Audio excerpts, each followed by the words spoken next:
introduced the very first public appearance of Velvet Underground with Edie, and we two introduced them to the psychiatrist convention. That's where it was the first public performance for Barbara Rubin. So it was her who brought Velvet Underground to me, to Cinematheque, where they began to practice there, play to films, and before taking them to Andy.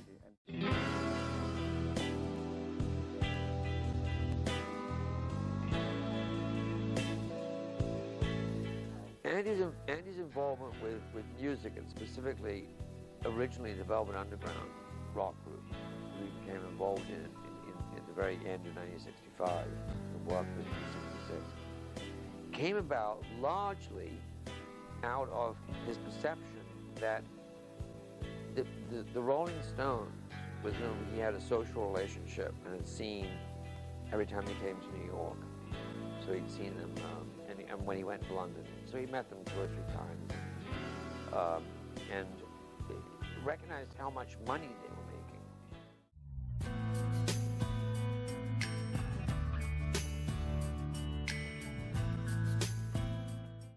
It was towards the end of '65 that, again, Barbara Rubin was a catalyst, because she had brought Bob Dylan up to the factory.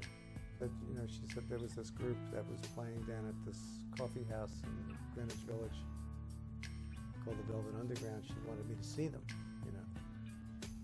So I went down with Barbara. So a couple of nights later, Barbara and I brought Andy down.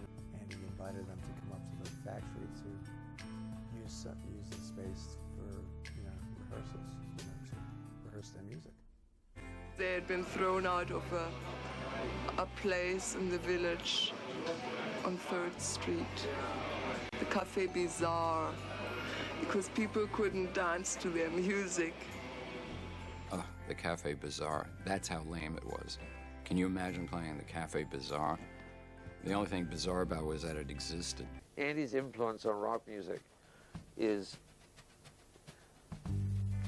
as immeasurable as his influence on film.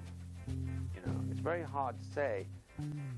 The influence is there because people think of him as this giant figure behind sort of punk, the Velvet Underground attitude, some of those lyrics. It's very, as I say, there's a trilogy of works, Chelsea Girls, the Velvet Underground and Nico, the novel. They're all products of the factory.